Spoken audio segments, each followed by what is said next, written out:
একটা বিচ্ছিন্ন ঘটনা দেখে কেউ হতাশ হবেন না।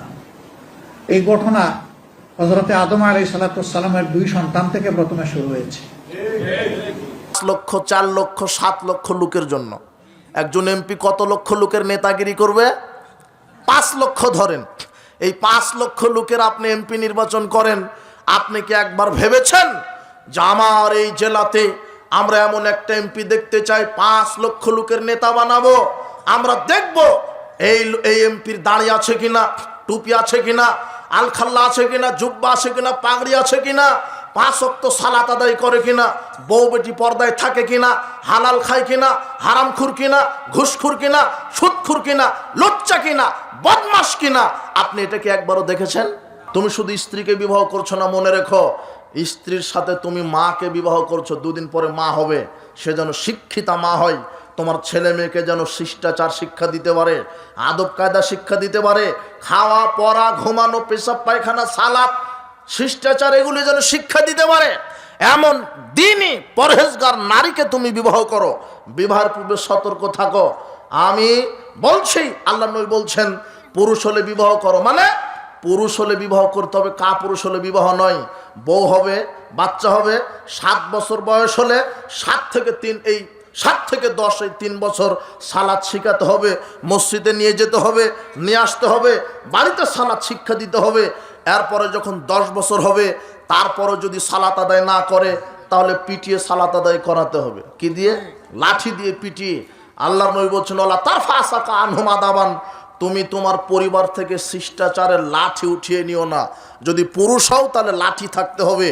আল্লাহর নবী বলছেন আল্লেক আসাকালা বাবেক, তোমার দরজার সামনে লাঠিটা ঝুলিয়ে রাখো। দরজার সামনে কি ঝুলিয়ে রাখতে হবে? লাঠি।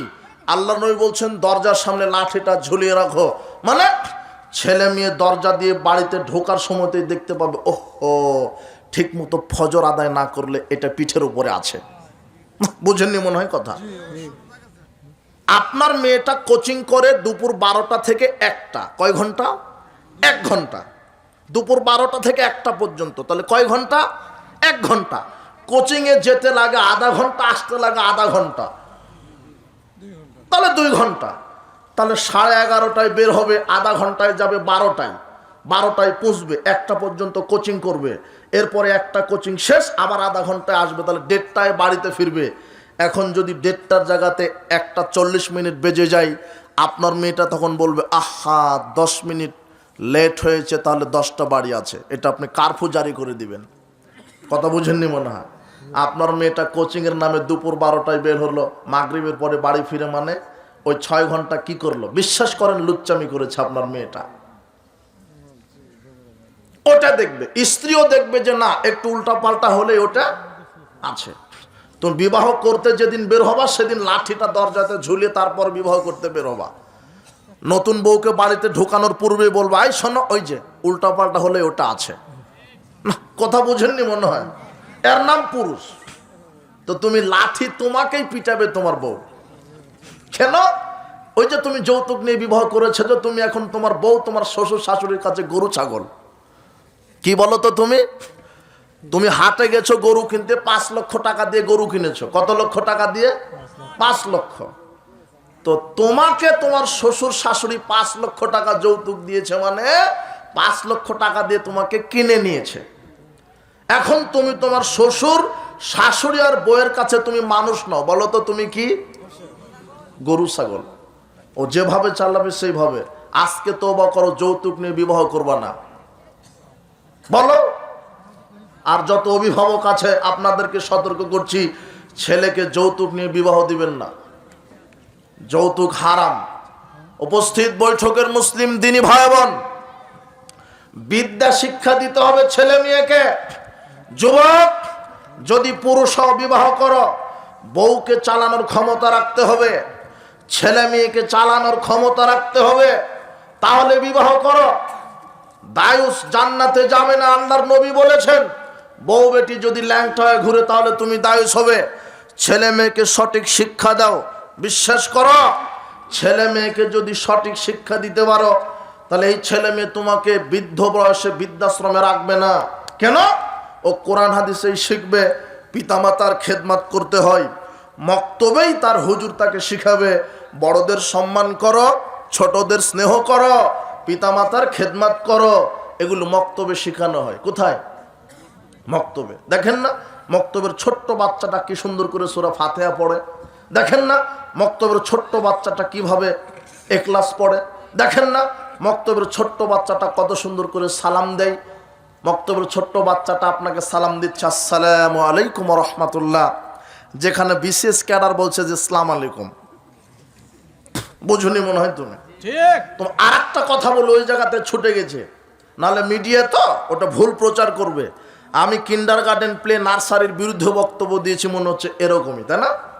আসলে kindergarten play nursery primary high school college এগুলোর দোষ নয়, দোষ হলো শিক্ষা কারিকুলাম সিলেবাসের দোষ। ওই kindergarten play nursery primary high স্কুলই থাক, কোনো আপত্তি নেই, কিন্তু এদেশ মুসলমানের, এদেশের সন্তানেরা মুসলমান, এদের শিক্ষা কারিকুলামে ইহুদি খ্রিস্টানের এই মানববাদ নাস্তিক্যবাদ শিক্ষাকে কবর দিয়ে কোরআন সুন্নাহর ভিত্তি করে কোরআন সুন্নাহকে তাওহীদ আখিরাত পরকাল রিসালাত ভিত্তিক শিক্ষা কারিকুলাম বাধ্যতামূলক করতে হবে। ওই কিন্ডারগার্টেনে আমার ছেলে পড়বে আলিফ বা তা সা 1 2 3 ABCD, ওই প্রাইমারিতেই পড়বে আলহামদুলিল্লাহ রাব্বিল আলামিন আর রহমানির রহিম মালিক ইয়াউমিদ্দিন। ওই হাই স্কুলেই পড়বে যে ছবি মূর্তি ভেঙে দিতে হবে। আল্লাহর নবী বলেছেন লা তাদাতিম সানুল তামাস্তাহু ওয়ালা কবরান মুশরিফান সাওয়াইতাহু। তাহলে বিশ্ববিদ্যালয়ে যদি এই হাদিস পড়ানো হয় তখন এই শহীদ মিনার, এই স্মৃতিসৌধ, অমুকের নেতার মূর্তি আর থাকবে না, ওরাই লাথি মেরে মাটি সমান করে দিবে। কথা বুঝেননি মনে হয়? তাহলে এই শিক্ষা থাকতে হবে। হাই স্কুল কলেজের এগুলোর দোষ নয়, দোষ হলো শিক্ষা কারিকুলামের, শিক্ষা সিলেবাসের। সিলেবাসটা বাদ দিয়ে কোরআন হাদিসের সিলেবাস সেখানে কায়েম করতে হবে। এটা হলো আমাদের দাবি। অচিরেই আমরা দাবি পেশ করছি, আগামীতে বাংলাদেশের শিক্ষা কারিকুলাম স্রেফ হবে তাওহীদ ভিত্তিক, রিসালাত ভিত্তিক, পরকাল ভিত্তিক। তাহলে আমাদের ছেলেগুলি আর পড়াশোনা করে চুর হবে না, ডাকাত হবে না, বাটপাড় হবে না। আজকে বিশ্ববিদ্যালয় থেকে যে সর্বোচ্চ ডিগ্রি নিয়ে বের হয়েছে সে সর্বোচ্চ চোর আর ডাকাত। বুঝেননি মনে হয় কথা? যে যার অল্প বিদ্যা তার অল্প কলমের খোঁচাতে অল্প টাকা ইনকাম। কমিশনার যদি একটা সাইন করে কোটি টাকা, সচিব একটা সাইন করলে 1000 কোটি টাকা। আর এদেশের প্রায় হারামখোর, সুদখোর, ঘুষখোর, বড় বড় অফিস আদালতে বসে আছে একজন করে ঘুষখোর।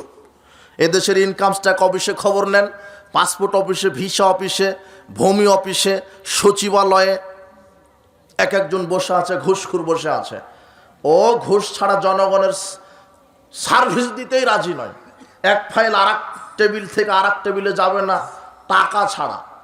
ও ঘুষ খাচ্ছে সরকারি অফিসে বসে, রুমের উপরে বসে সরকারের বেতন খায়, তারপরেও ঘুষ খায়। ভূমি অফিসে যান, ঘুষখোর কাকে বলে? আপনি পাসপোর্ট অফিসে যান, ঘুষখোর কাকে বলে? শয়তান অযথা বলবে যে এটা নিয়ে আসো, এটা নিয়ে আসো, এটা হয়নি। মনে হচ্ছে যে ও ভারত থেকে এসেছে, বাট আমি বাংলাদেশের নাগরিক, আমাকে এত দৌড়াদৌড়ি করতে হবে কেন? ওখানে তুমি 2টা নাল নোট দাও, হারামখোর ঠিকই কাজ করে দিবে তোমাকে। হলো ঘুষখোর। ও পাসপোর্ট অফিসে চাকরি করে, ঘুষ খায়। ও ভিসা অফিসে চাকরি করে, ঘুষ খায়। আপনাকে কে বলেছে জুতা চোর, স্যান্ডেল চোর, আর টিবল চোর, মাইক চোর, গরু চোর? এরা চোর, এরা ছোট চোর, এরা ছোট চোর। গরু চোর গরু চুরি করেছে পেটের ক্ষুধার দায়ে, জুতা চোর জুতা চুরি করেছে পেটের দায়ে, টিবল চোর টিবল চুরি করেছে পেটের ক্ষুধার দায়ে, ঋণের দায়ে। আর এদেশের বড় বড় চোর বসে আছে ওই যে সেক্রেটারিয়েটে, ওই যে মন্ত্রণালয়ে, ওই যে ভূমি অফিসে, ওই যে ইনকাম ট্যাক্স অফিসে, পাসপোর্ট অফিসে, যারা কলমের খোঁচা দিয়ে এই জাতির, এই দেশের রাষ্ট্রীয় কোষাগার থেকে সম্পদকে চুরি করছে। এরাই হলো ইতিহাসের পাতাতে বড় বড় ইন্টারন্যাশনাল চোরেরা। এক একটা সরকারের বেতনও খায়, টাকাও চুরি করে। পিয়ন যদি 400 কোটি টাকার মালিক হয় তাহলে তোমার এমপির কি অবস্থা বলো? তোমার চেয়ারম্যানের অবস্থা কি? তোমার বগুড়াতে একটা চেয়ারম্যান শুধু চেয়ারম্যানের ভোট করতে 1 কোটি টাকা খরচ করে। ও 1 কোটি টাকা খরচ করে 50 কোটি চুরি করার ধান্দাতে। আপনি আবার ঠিক বলছেন, আপনি আবার একটা ডিম খেয়ে বেনামাজিকে ভোট মেরে দিলেন। যাকে ভোট দিয়ে চেয়ারম্যান করলেন সে অজুই জানে না, অজুই জানা নাই তার, সালাত তো বহুদূরের কথা। হারামখোর। আপনি ওই নেতার ক্যানভাস করছেন কেন? সাবধান, এই গণতান্ত্রিক সিস্টেমের সামনে এগোবেন না। এই প্রচলিত ভোট পদ্ধতির সামনে এগিয়ে যাবেন না। আল্লাহর কাছে দোয়া করুন, ইসলামী পদ্ধতিতে, ইসলামী শরিয়া পদ্ধতিতে সিলেকশনে আগামীতে বাংলাদেশে একজন অভ্রান্ত সত্য নেতা আসবে, যিনি বাংলাদেশের সংবিধান কোরআন হাদিস হবে, বাংলাদেশের সংসদের 300টা সিটে এমপি মন্ত্রী হবে দেশের হকপন্থী আলেম ওলামা। কোনো বেনামাজি, কোনো লুচ্চা, কোনো সুদখুর, কোনো ঘুষখুর, কোনো দুর্নীতিবাজ, কোনো হারামখুর বাংলাদেশের নেতা হওয়ার যোগ্যতা রাখে না। একটা 100 জন লোকের ইমামতি করবে, আপনি ইমাম নিয়োগ দিচ্ছেন, এত ইন্টারভিউ নেন আপনি এখানে বক্তা ঠিক করবেন। আপনি কি করেছেন? দেখেছেন যে কে ভালো বক্তা, কে কোরআন হাদিসের পণ্ডিত, ভেবে চিনতে কি নেননি? আপনি একটা মসজিদের ইমাম নিয়োগ দিচ্ছেন, 100 জন লোকের ইমামতি করবে। ইমাম মানে নেতা। ইমাম মানে কি? ইমাম মানে কি? নেতা। মাত্র 100 জন মুসল্লির ইমাম। এই জন্য আপনি দেখছেন যে দাড়ি আছে কিনা, টুপি আছে কিনা, আলখাল্লা জুব্বা আছে কিনা, সালাত আদায় করে কিনা, হালাল খায় কিনা, হারাম খায় কিনা, বউ পর্দায় থাকে কিনা, ডিগ্রি কত, কেরাত কত সুন্দর, দাওরা ফারেক কিনা, মাদানি কিনা, এত কিছু দেখেন। একজন মসজিদের ইমাম নিয়োগ দিতে এত ইন্টারভিউ নেন। ওই ইমাম কতশো লোকের ইমামতি করবে? 100। আর যখন নির্বাচন আসে তখন একজন এমপি নির্বাচিত হয় 5 লক্ষ, 4 লক্ষ, 7 লক্ষ লোকের জন্য। একজন এমপি কত লক্ষ লোকের নেতাগিরি করবে? 5 লক্ষ ধরেন। এই 5 লক্ষ লোকের আপনি এমপি নির্বাচন করেন। আপনি কি একবার ভেবেছেন যে আমার এই জেলাতে আমরা এমন একটা এমপি দেখতে চাই, 5 লক্ষ লোকের নেতা বানাবো? আমরা দেখব এই এমপির দাড়ি আছে কিনা, টুপি আছে কিনা, আলখাল্লা আছে কিনা, জুব্বা আছে কিনা, পাগড়ি আছে কিনা, 5 ওয়াক্ত সালাত আদায় করে কিনা, বউ বেটি পর্দায় থাকে কিনা, হালাল খায় কিনা, হারামখুর কিনা, ঘুষখুর কিনা, সুদখুর কিনা, লুচ্চা কিনা, বদমাশ কিনা। আপনি এটা কি একবারও দেখেছেন? কথা বুঝেননি মনে হয়। তো দেশ কি হবে আপনার? নাস্তিক হবে না মুসলমানের হবে? আপনি নির্বাচনে মন্ত্রী করেছেন বেনামাজিকে, তো নামাজ কায়েম করবে এসে? আপনি মন্ত্রী করেছেন দুর্নীতিবাজ, 10-এর পয়সা আত্মসাৎকারী। সাবধান। উপস্থিত বৈঠকের মুসলিম দিনী ভাই বোন, এই জন্য আপনার ছেলেকে সঠিক শিক্ষা দেন। কোরআনের শিক্ষা যদি দেন তাহলে আপনার ছেলেটা কোরআনে পড়বে। লা তাসাউফিল আরদে মুফসিদিন। আল্লাহ বলছেন এই সন্ত্রাসীদের কাতারভুক্ত হইও না। আল কাতলু আসাদ্দু মিনাল আল ফিতনাতু আসাদ্দু মিনাল কাতল। ফিতনা ফাসাদ সৃষ্টি করা হত্যার চাইতে জঘন্য অপরাধ। তাহলে কার ফিতনা ফাসাদ সৃষ্টি করবে? আল্লাহ বলছেন সন্ত্রাসীদের কাতারভুক্ত হইও না। তাহলে কি তারা ছিনতাই, রাহাজানি, নৈরাজ্যবাদী, মারামারি, হানাহানি, খুনাখুনি করবে আপনার ছেলে? আপনার ছেলেটা মক্তব্যে পড়েছে, আল্লাহ বলেছেন সন্ত্রাসীদের কাতারভুক্ত হয়েও না। মানুষ হত্যা করো না, মিথ্যা কথা বলো না, সুদ খায়ও না, ঘুষ খায়ও না, জেনা করো না, মদ পান করো না, গান বাজনা শ্রবণ করো না, মানুষের সাথে দুর্নীতি করো না, গান বাজনা শ্রবণ করো না। এগুলি সব কোরআনে নিষেধ আছে। আপনার ছেলেটা এমপি, আপনার ছেলেই মন্ত্রী হবে, কিন্তু আপনার ছেলেটা যদি মক্তবে এই আয়াতটা শিখার পরে মন্ত্রী হতো, ওয়ালা তাকুলু আমওয়ালাকুম বাইনাকুম বিল বাতিল, এই জনগণের টাকা অন্যায়ভাবে দুর্নীতি করো না, আল্লাহ বলছেন কোরআনে। এটা কোথায় লেখা আছে এই কথা? কোরআনে।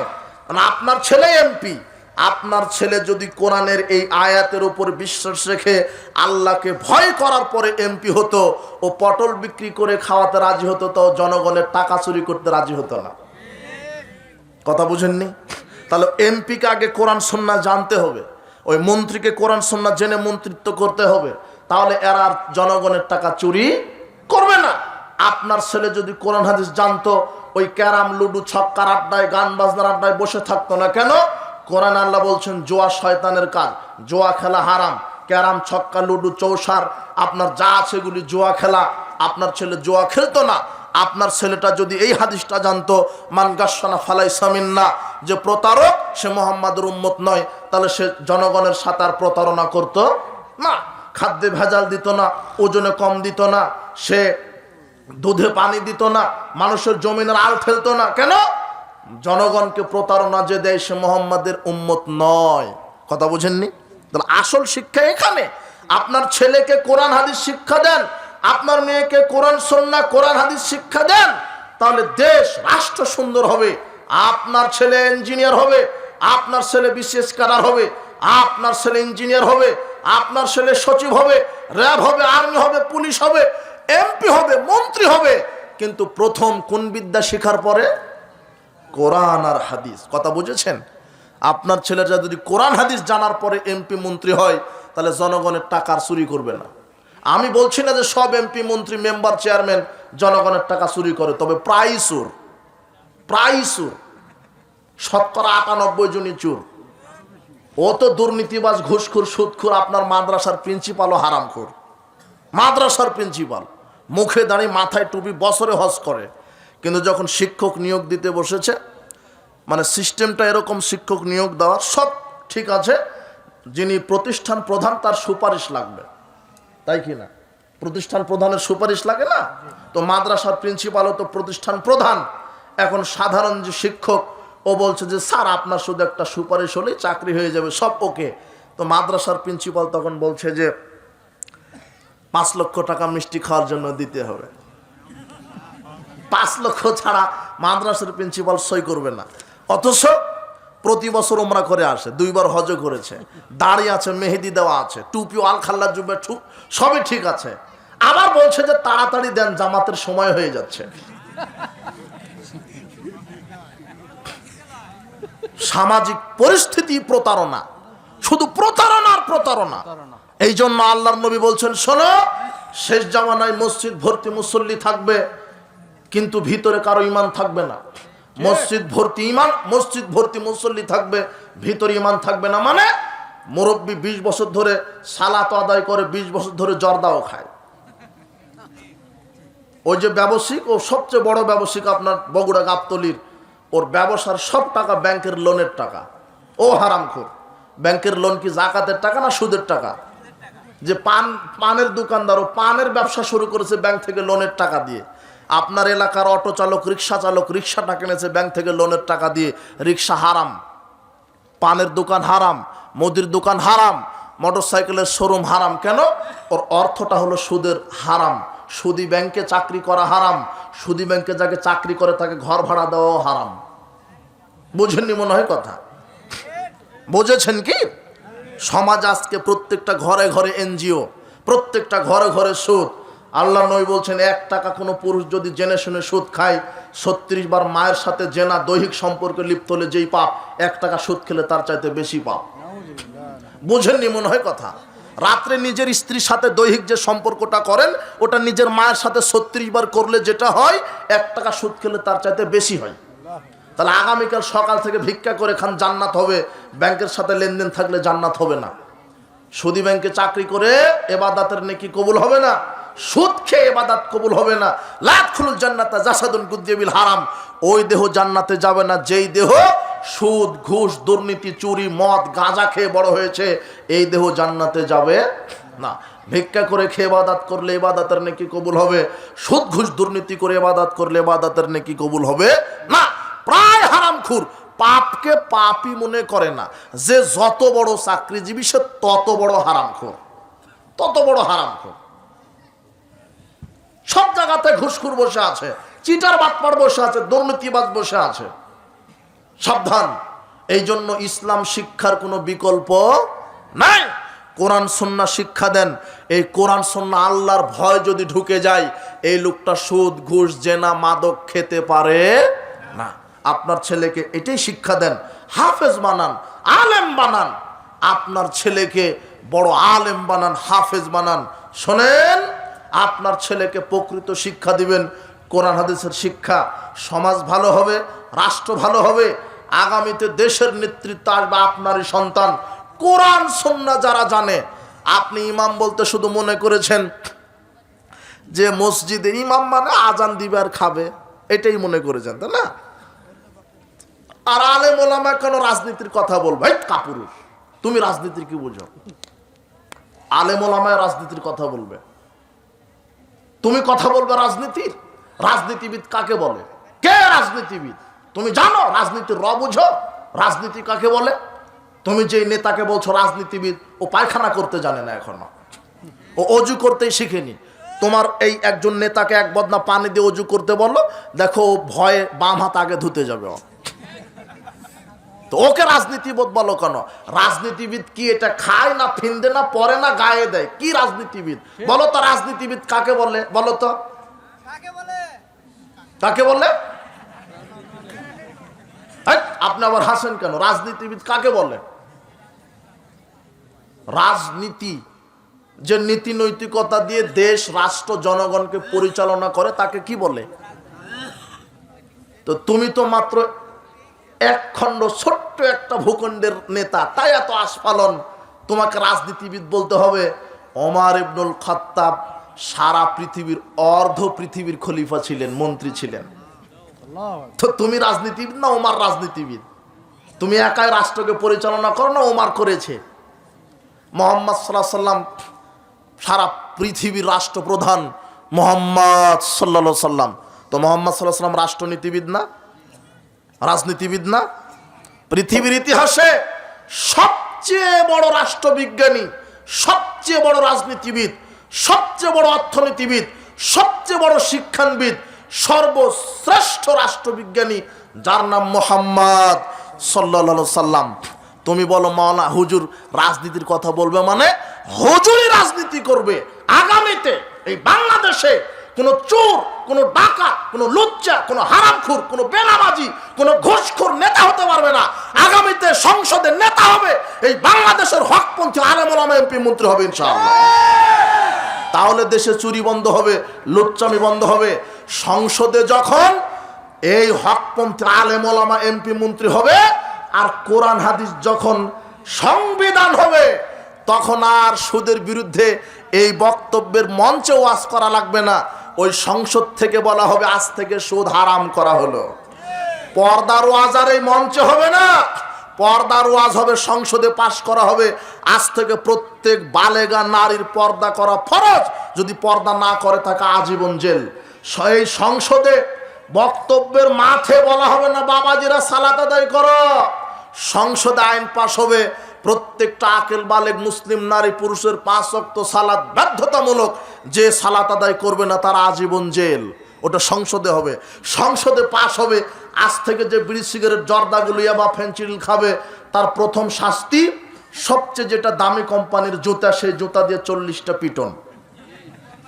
এটা বুখারী মুসলিমের হাদিস। আল্লাহর নবী বলছেন কেউ যদি মদ খায় প্রথম শাস্তি হলো 40টা জুতার পিটা। তাহলে তোমার হেডমাস্টার কয়টা খাবে? 40টা। তুমি কয়টা খাবা? তোমার বাপ কয়টা? 40টা।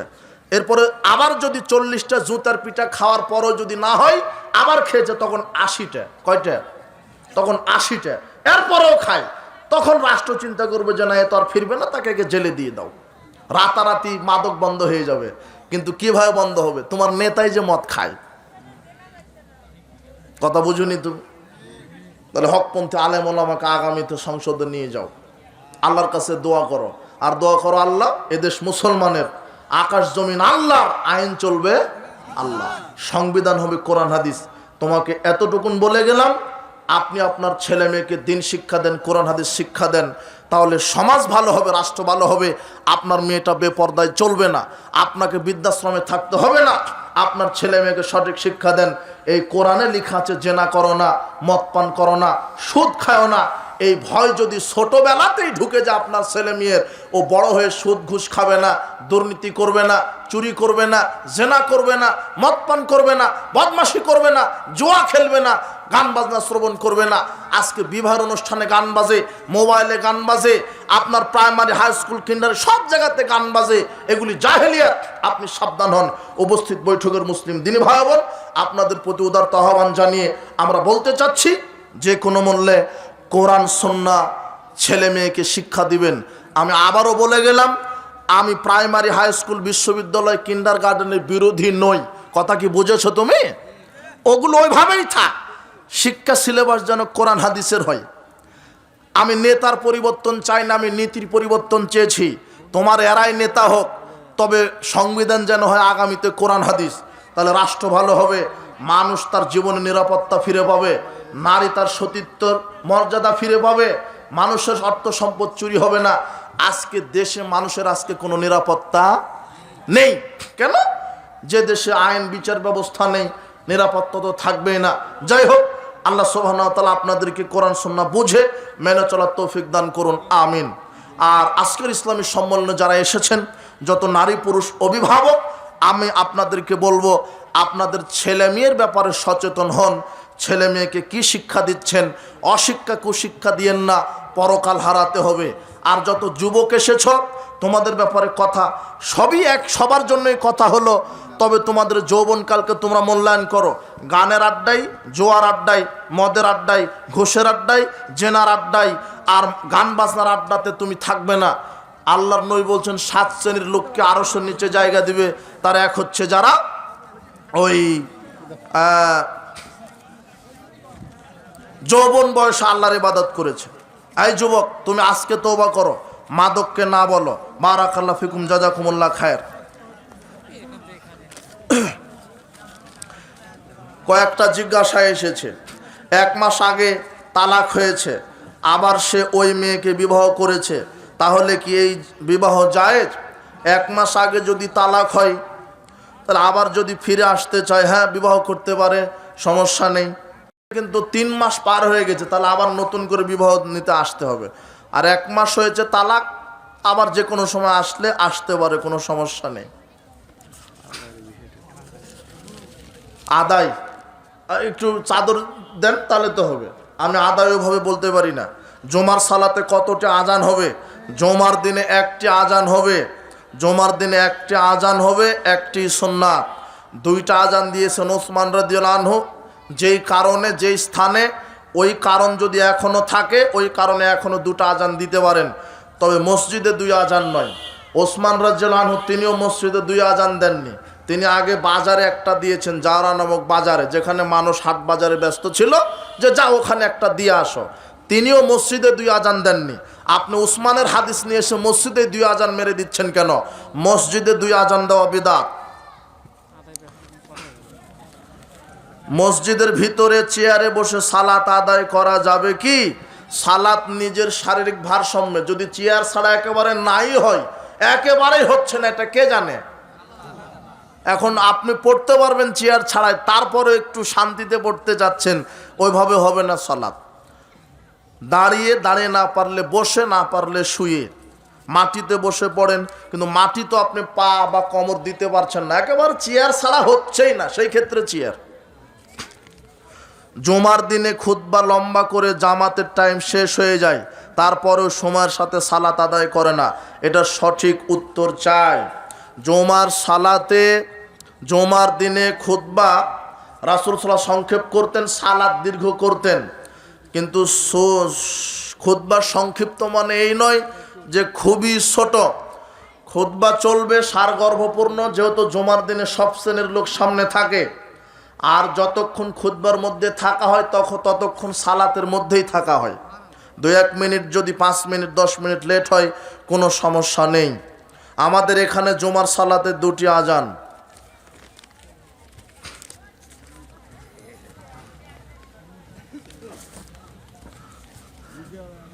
কোনো মানুষ মারা গেলে তার নামে মসজিদের মাইকে বা অন্য কোনোভাবে না, মসজিদের মাইকে বা এমনিতে শোক সংবাদ মাইকে এইভাবে এলান দেওয়া যাবে না। এমনিতে বলবেন অমুক মারা গেছে, জানাজা আছে, এতটাই দোয়া করেন, এইভাবে। কিন্তু শোক সংবাদ মাইকে প্রচার এগুলো নিষেধ। মৃত ব্যক্তির দাফন শেষে বা মাটি দেওয়ার পর হাত তুলে সম্মিলিত না, মাটি শেষে, জানাজার পরে দাফন শেষে হাত তুলে মোনাজাত করা বিদআত। কেন? মুহাম্মদ সাল্লাল্লাহু আলাইহি ওয়াসাল্লাম করেননি, সাহাবারা করেননি। একাকী করেন, একাকে হাত উঠিয়ে করেন।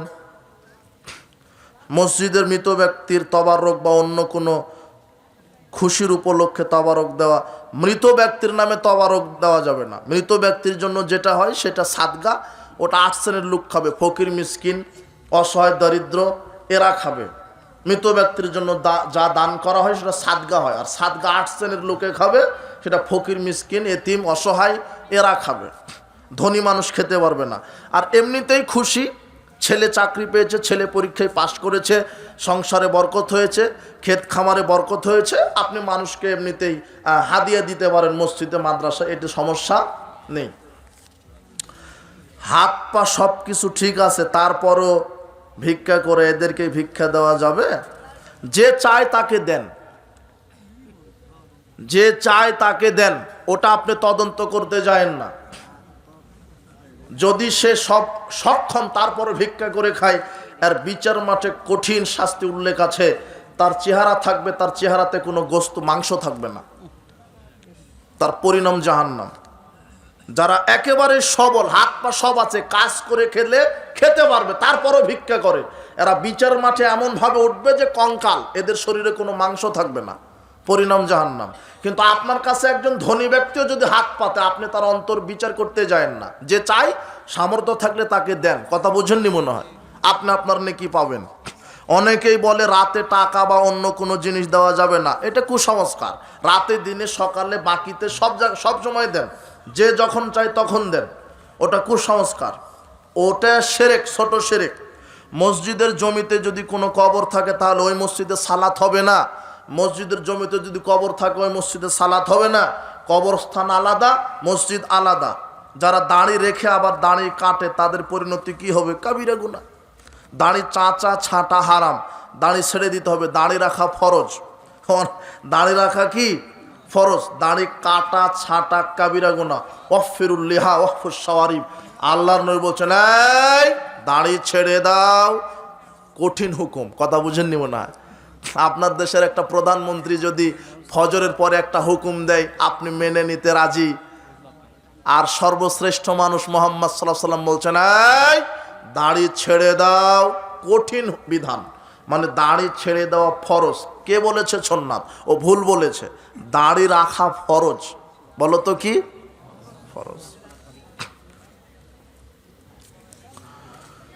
ঈদের দিনে কবর জিয়ারত করা যাবে কি? নির্দিষ্ট কোনো দিনে ফজিলত মনে করে করলে বেদাত হবে। আপনি প্রায় দিনই করেন, সেই হিসেবে ঈদের দিনে করছেন, তাতে সমস্যা নেই। যদি মনে করেন যে ঈদের দিনেই করলে করলেন বা কোনো উপকার হবে, কথা বুঝেননি মনে হয়?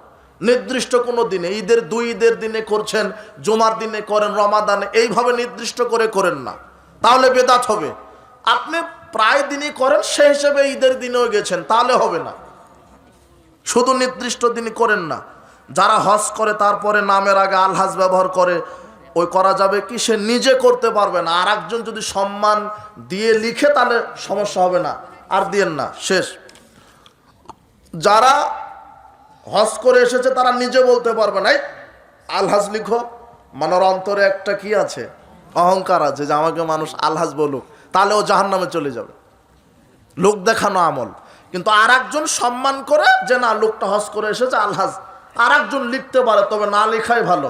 আর একজন লিখলেও নিজের মধ্যে একটা অহংকার আসে যে না, আলহাজ লিখা আছে। কথা বুঝেননি? মৃত মানুষের লাশের পাশে কোরআন তেলাওয়াত করা বিদআত। কোরআন এসেছে জীবিত মানুষের জন্য, মরা মানুষকে কি দিবেন আপনি? কথা বুঝেননি মনে হয়? স্বামীর নাম ধরে ডাকা জায়েজ আছে কি? ডাকেন। স্বামীর নাম ধরে ডাকা যাবে কি না? যাবে, ডাকেন। তবে সব সময় নাম ধরে ডাকা যাবে, যাবে না, এটা একটা কুসংস্কার। স্বামীকে সম্মান দিবেন, স্বামীর আনুগত্য করবেন। আপনি না বলে অন্তত তুই ভাষা ব্যবহার করা যাবে না। আল্লাহ নবী বলছেন, আমি যদি মানুষ হয়ে কাউকে সেজদা দিতে বলতাম, সমস্ত নারীকে বলতাম স্বামীকে কি করো, স্বামীকে খুশি করেই জান্নাত। যেই নারী স্বামীর আনুগত্য করে না, তার ফরজ নফল ইবাদত কবুল হয় না। স্বামীকে মূল্যায়ন করতে হবে, হাগল হোক, পাগল হোক, মতকুর হোক, তাকে সম্মান দেওয়ার পরে জান্নাত, তার আগে নয়। দুপুর 12টার সময়ে 4 রাকাত সুন্নাত নামাজ জায়েজ কিনা? জায়েজ হলে আর ফজিলত কি? দুপুর 12টায় কেন? এখন দুপুর 12টায় জোহরের ওয়াক্ত হয়ে গেছে, তবে 4 রাকাত সালাত ওই সময় পড়া যায়। 2 রাকাত করে 4 রাকাত পড়বেন, এটা সালাতুল আওয়াবিন হবে। আল্লাহর নবী বলছেন, জোহরের পূর্বে 4 রাকাত সালাত আছে, এই 4 রাকাত সালাত যদি কেউ পড়ে, তাহলে তাকে জাহান্নামের আগুন স্পর্শই করবে না কোনোদিন। করেন। বিতের সালাতে 1 রাকাত আদায় করা জায়েজ কিনা? 1 রাকাতই। বিতের মানেই বেজোড়। একটা হাদিস আসছে, ইন্নাল্লাহা বিত্রুন ইউহিব্বুল বিতরা। আল্লাহ হলেন বিতের। আল্লাহ কি? বিতর, বিতর মানে বেজোড়। আল্লাহ হলেন বেজোড়, তিনি বেজোড়কে ভালোবাসেন। তো আল্লাহ কয়জন বেজোড়? হ্যাঁ, ফাউতিরু ইয়া আহলাল কোরআন। আবু দাউদের 1416 নম্বর হাদিস এটা। 1416 আর 1422 দুটো হাদিস দেখেন। আল্লাহর নবী বলছেন আল্লাহ বেজোড়, তিনি বেজোড়কে পছন্দ করেন, কাজেই তোমরা বেতের পড়ো। তাহলে আল্লাহ কয়জন বেজোড়? একজন। আর এক হাদিস আবু দাউদের হাদিসে আসছে যে আল বিত্রু আলা কুল্লি মুসলিমিন, প্রত্যেক মুসলমানের উপর বিতের পড়া কর্তব্য। যে চায় সে 5 রাকাত পড়ুক, যে চায় সে 3 রাকাত পড়ুক, যে চায় সে 1 রাকাত পড়ুক। তার মানে 5 রাকাতও পড়া। 5 রাকাত যদি কেউ বেতের পড়ে একটা না, কথা বুঝেননি মনে হয়, একটা না, কোনো বৈঠক নাই। 3 রাকাতও যদি বেতের পড়ে একটা না, মাঝখানে কোনো বৈঠক নাই। 7 রাকাত বেতের যদি পড়েন তাহলে 2 2 2 করে 6, 2 রাকাত পড়ে সালাম, 2 রাকাত পড়ে সালাম, 2 রাকাত পড়ে সালাম, পরে 1 রাকাত, এই হলো 7 রাকাত। আর যদি শুধু 1 রাকাত পড়েন, তাকবীর তাহরিমা দিয়ে সূরা ফাতিহা, অন্য একটা সূরা, তারপরে রুকুর আগেও কুনুত পড়া যায়, এই হাত বেঁধেই কুনুত পড়েন। রুকুর পরে যদি পড়েন সামি আল্লাহু লিমান হামিদা বলে, তাহলে হাত উত্তোলন করে কুনুত পড়েন। কথা বুঝেন নি মনে হয়? 1 রাকাত। 3 রাকাতে কেরাতে সুন্নাত আছে। প্রথম রাকাতে সূরা ইখলাস, দ্বিতীয় রাকাতে সূরা ফালাক, তৃতীয় রাকাতে, প্রথম রাকাতে সূরা আলা, দ্বিতীয় রাকাতে সূরা গাশিয়া, তৃতীয় রাকাতে ইখলাস, ফালাক, নাস। 3 রাকাত পড়লে কেরাতে সুন্নাত আছে। কথা বোঝা যায়? 3 রাকাত একটানা, 5 রাকাত একটানা, 7 রাকাত 2 2 2 করে 6, 1 রাকাত, এইভাবে। কথা বুঝেছেন? এই বিতের মানেই বেজোড় 1 রাকাতই। রাসূল বেশিরভাগ 1 রাকাতই পড়েছেন, মাঝে মাঝে 3 রাকাত 5 রাকাত। আর দিয়েন না, আর হবে না।